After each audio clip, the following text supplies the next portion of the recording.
करता हूँ, आप लोगों के बीच आता हूँ तो मैं हर व्यक्ति पर रहम करता हूँ। मैंने कभी किसी व्यक्ति में अपना और परायापन कभी नहीं देखा। मैं मानव में भेद नहीं करता, मैं इंसान और इंसान में भेद नहीं करता। ये आपने परखा होगा, मुझे देखा भी होगा। मैं सिकंदराबाद से पहले बहुत सारे शहरों में पढ़ा हूँ, बहुत जगह रहा हूँ। मैं दिल्ली भी रहा, मैं बॉम्बे रहा, मैं पुणे रहा, पर मुझे मेरे शहर का अट्रैक्शन हमेशा शहर की तरफ खींच के लाता। शहर और शहर के रहने वाले लोगों का आकर्षण मुझे सिकंदराबाद लेकर आता। यही वजह है कि मैंने अपना कर्म केंद्र सिकंदराबाद को बनाया और यहां पर प्रैक्टिस शुरू। आप सभी को पता है कि मैं डॉक्टर बनूंगा, तो वो मेरी व्यक्तिगत पढ़ाई थी। मेरे माताजी पिताजी का आशीर्वाद था कि मैं डॉक्टर। पर आज मैं आप लोगों के बीच आया हूं चेयरमैन का चुनाव कराने के लिए। अगर मैं चेयरमैन बनूंगा तो आपकी वोटों से बनूंगा।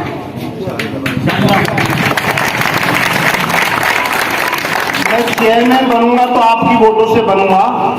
और आप विश्वास मानिए कि जो काम मैंने अपनी वजह से किया, मैंने वहां भी रहम करने का जज्बा अपने दिल से नहीं निकाला। तो ये तो चेयर यदि मुझे मिली तो वो आप लोगों की वजह से मिलेगी। और मैं आपको विश्वास दिलाकर जाता हूं कि यदि मैं चेयरमैन बना तो आपकी वोटों को मैं कर्ज मानूंगा और उस कर्ज को मैं सूद समेत आप लोगों को वापस करूंगा।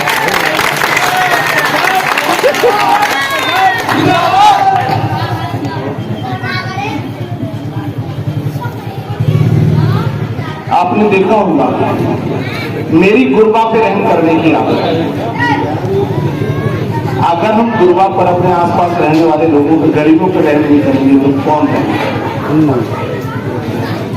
और यदि ऐसा हुआ तो मैं नगर पालिका के माध्यम से भी सारे लोगों पे, चूंकि वो कुर्सी आपकी दी हुई होगी, तो जो आप लोग कहेंगे मैं वो सब आपके लिए।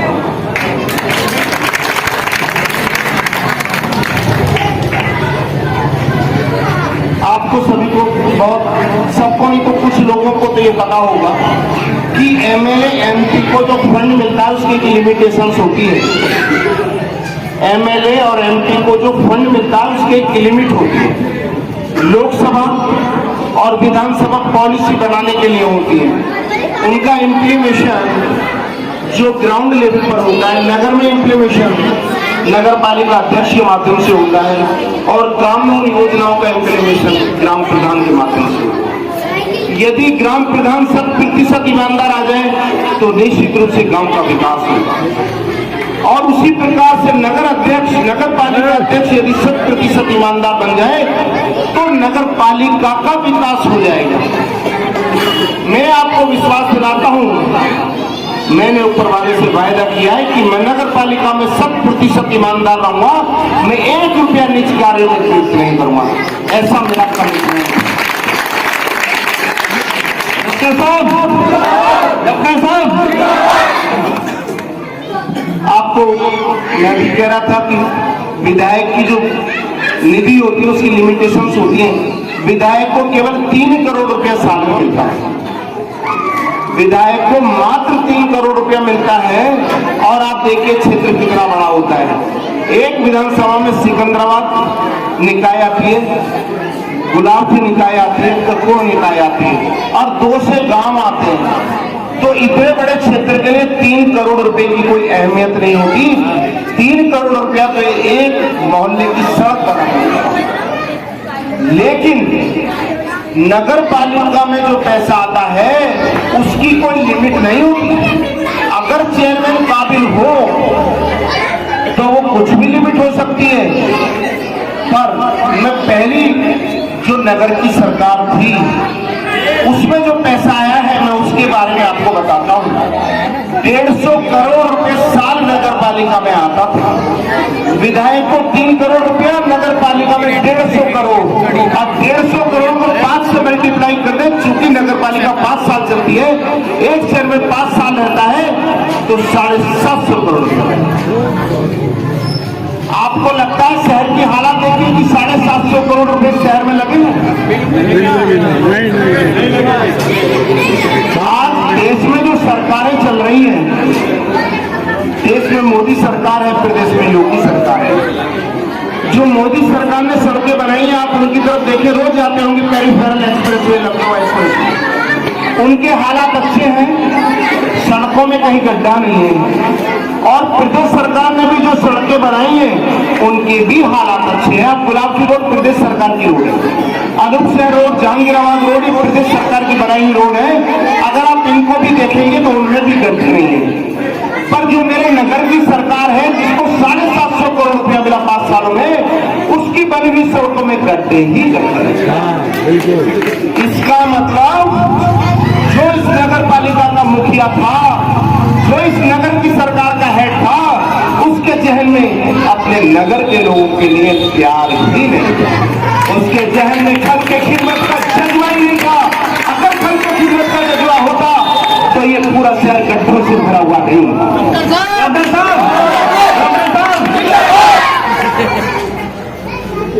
मैं आपको विश्वास दिलाता हूं कि यदि मैं चेयरमैन बनकर आया तो मेरे चेयरमैन बनने में उन लोगों के चेयरमैन बनने में थोड़ा अंतर है। चेयरमैन कोई बहुत बड़ी बात नहीं है, पर मैं उस सिस्टम से आता हूं। मेरे ऊपर एमएलए है, मेरे ऊपर एमपी है, मेरे उसके ऊपर मुख्यमंत्री है, उसके ऊपर प्रधानमंत्री। मैं उस सिस्टम का बच्चा हूं। यदि मुझे कोई बात की जरूरत पड़ जाए, मेरे सामने कोई विषम परिस्थिति आ जाए, तो मेरे सामने ही पूरा सिस्टम खड़ा हो जाएगा मेरी मदद के लिए।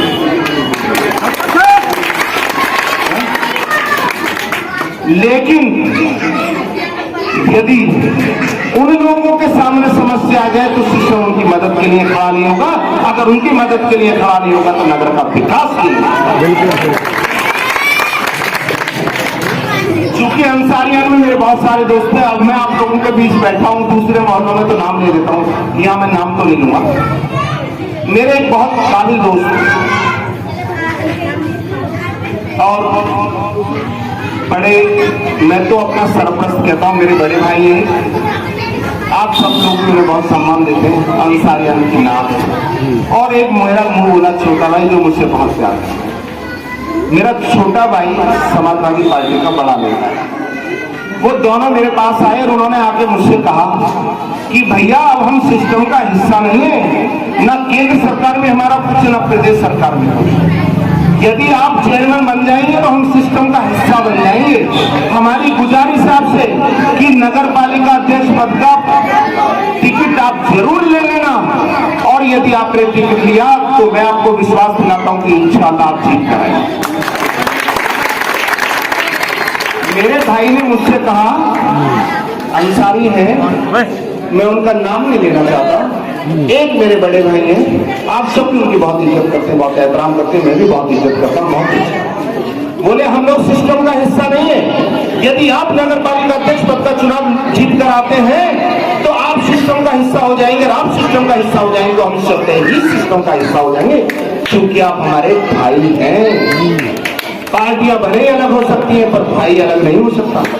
आपने हमें भाई वाला जज्बा दिखाई देता है, आपको हमारा चेहरा, आप मुझे, हमें आपका चेहरा दिखाई देता है, और हम आपके चेहरे को सपोर्ट करेंगे। पार्टी का कोई मतलब नहीं है, आप हमारे परिवार के हैं और आप हमारे परिवार के एक इज्जतदार बड़े भाई हैं। ऐसा मुझे लगा कि वो बात ठीक कह रहे हैं, और मैं इस बात को दोबारा इसलिए दोहरा रहा हूं कि मैं सिस्टम का हिस्सा बनूंगा। अगर मैं उस सिस्टम का हिस्सा बना जो केंद्र सरकार से लेकर नीचे आपकी नगर की सरकार होगी, क्योंकि यदि नगर की सरकार वही सरकार होगी जो केंद्र में और प्रदेश में है, तो नगर का विकास होगा और आपकी मदद भी होगी। क्योंकि जो पहले वाली सरकारें थी, आपको मालूम है कि वो तो जेल वेल में रहते, पर उनको भी कभी मदद की जरूरत पड़ी, क्योंकि उनकी पत्नी मेरे मोहल्ले की रहने वाली थी, तो हज्जन हमेशा दौड़ के मेरे पास आती थी। मुझको भाई कहती थी, हमेशा दौड़ के मेरे पास आती थी, मुझसे कहती थी भाई तुम्हारे भाइयों के साथ ये हो रहा है, ये हो रहा है, हमारी मदद करिए। और मैं मदद करता था। मैं कुछ नहीं था, मेरे पास कोई पॉलिटिकल पावर नहीं थी, उसके बावजूद भी अगर कोई सही बात है तो हिम्मत ही नहीं अधिकारी की मेरी बात को नजरअंदाज करें। कोई कोतवाल वोतवाल तहसीलदार एसडीएम मेरी बात को नजरअंदाज नहीं करता। पर यदि आपकी दी हुई ताकत मेरे पास आ गई तो आप देखिए, वो चेयरमैन थे, उनकी हिम्मत नहीं होती थी थाने चले जाएं। मैं चेयरमैन नहीं था, मैं तब भी थाने जाता था और उन चेयरमैनों की भी मदद करता था। यदि आपके आशीर्वाद से मैं चेयरमैन बन गया तो आप समझ लीजिए कि आपका भाई चेयरमैन बन गया और आपके हर दुख दर्द में आपके साथ खड़ा है। आपके भाई के पास थाने तहसील जाने का जज्बा है। कोई भी सरकार रही, मैं जब से सिकंदराबाद आया हूं, कोई भी सरकार रही, मैं हमेशा लोगों के दुख दर्द में काम आता रहा और थाना तहसील में भी हमेशा बात मानता हूं। यदि मैं नगर पालिका अध्यक्ष बनकर आया तो आप विश्वास मानिए कि आपके भाई की ताकत बढ़ जाएगी। लोकतंत्र में किसी व्यक्ति की ताकत नहीं होती, लोगों की ताकत होती है। यदि आपने मुझे ताकत दे दी तो आप लोगों की भी ताकत। डॉक्टर प्रदीप तिच्ची जिंदाबाद जिंदाबाद, डॉक्टर प्रदीप तिच्ची जिंदाबाद जिंदाबाद। कई बार मेरी पार्टी के लोग कह देते हैं, हंसकर मैं कहता हूँ, मुझसे पूछते हैं आपको मुस्लिम वोट कितना मिल जाएगा। मेरे भाई मैंने बहुत सारा वोट मिला, जाटक वोट कितना मिल जाएगा। मैंने कहा भाई साहब मैं डॉक्टर हूँ पर मैंने लोगों की सेवा की है, मेरे जहन में रहे में मैंने मुस्लिम्स की भी सेवा की है और जाटों की भी सेवा की, मुझे बहुत वोट मिलेगा। तो वो हंस जाता है। मैं आज चाहता हूँ कि आपकी वोटों के माध्यम से वो जवाब मिले कि वो मेरे पे हंसना बंद कर दे। आपके भाई को आप इतनी ताकत दे दो कि वो हंसना बंद कर दे। वो कहे कि सर्व समाज को जोड़ने की क्षमता है, सर्व समाज को जोड़ने की क्षमता है, इसमें ताकत है। अगर आपने वो ताकत दे दी तो आप विश्वास मानिए कि आपके भाई की बातों को ना तो एमएलए और ना ही एमपी और ना ही मुख्यमंत्री और ना ही कोई केंद्र का मंत्री आपके भाई की बातों को नजरअंदाज नहीं कर पाएगा। अगर आपके भाई की बात को ताकत आई तो आप विश्वास मानिए इंशाअल्लाह आपके पास भी ताकत आएगी। और आपने देखा ही है, मैंने पहले भी कहा है, जब मैं अपनी चेयर पे बैठ जाता हूं, मैं ऐसे परिवार से हूं, आपको सभी को मालूम होगा कि मैं जाति से ब्राह्मण हूं। मेरे में दादी बाबा माता जी दादी के ऐसे संस्कार हैं, उन्होंने मुझे यही सिखाया है। एक संस्कृत में एक लाइन आती है कि यो सर्वभूतेषु आत्मा तस्सति सावित्रा। ब्राह्मण की एक परिभाषा है कि जो संसार के समस्त प्राणियों को अपनी आत्मा के तुल्य समझता हो वो ब्राह्मण है।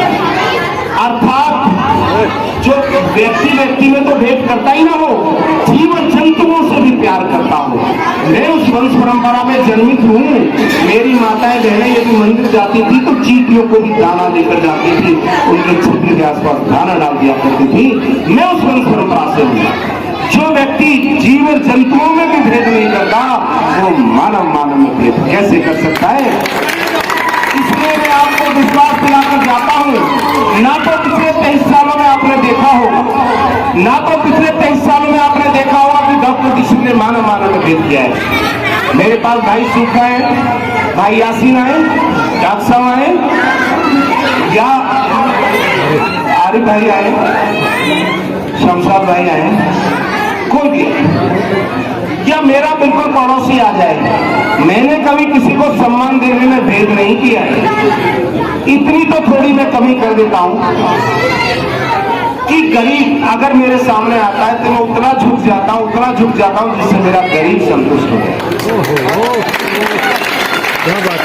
इतना पक्षपात मैं करता हूं, बस ये मेरी कमी है। और मालदार भी अगर मुझे चाहे खूब झुकाना तो मैं उसके सामने में झुक जाता हूँ, उसके लिए झुक जाता हूँ। थोड़ा सा कष्ट होता है पर गरीब को झुकने में तो मुझे बहुत खुशी है। मैं उतना झुक जाता हूँ जितना मुझे झुकाना।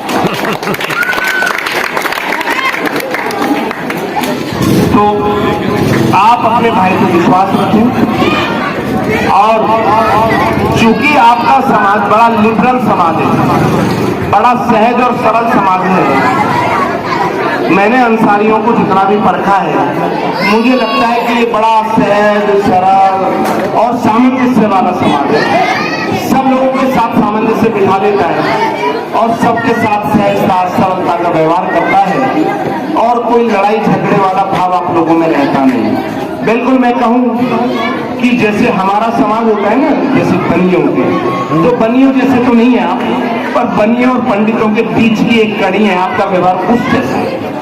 तो मैं आपके व्यवहार को धन्यवाद देता हूँ, साधुवाद देता हूँ, उसकी सराहना करता हूँ। और आप इस इलेक्शन में वो अपनी सहजता सरलता सर्वग्राह्यता का परिचय दे दें और वोट दे दें। यदि आपने ऐसा कर दिया तो आपके भाई का सम्मान बढ़ जाएगा, और भाई का सम्मान बढ़ा तो आपका सम्मान। मेरे ख्याल से सारी बात हुई। आपको मेरी बातों पर विश्वास भी हो रहा होगा, क्योंकि आपने मुझे पिछले 23 सालों से परखा है। मेरी बातों में आपको झूठ और फरेब नजर नहीं आ रहा होगा। बस तो मैं बदले में आपसे ये कमिटमेंट चाहता हूं कि आप मुझे वोट दीजिए। तो ये जो बड़े नेता, मैंने कहा था कि हंसकर ये कह जाते हैं कितनी वोट मिल रही है तुम्हारे को तो वही जिता रहे हैं। मैं हंसकर कह देता हूं भैया वो डिटेल्स बताएगा, मुझे वही जिता रहे।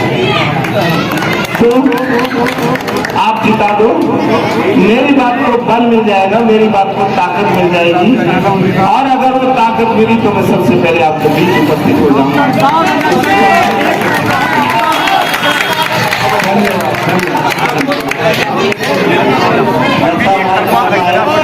धन्यवाद, और आप सभी का धन्यवाद करते हैं।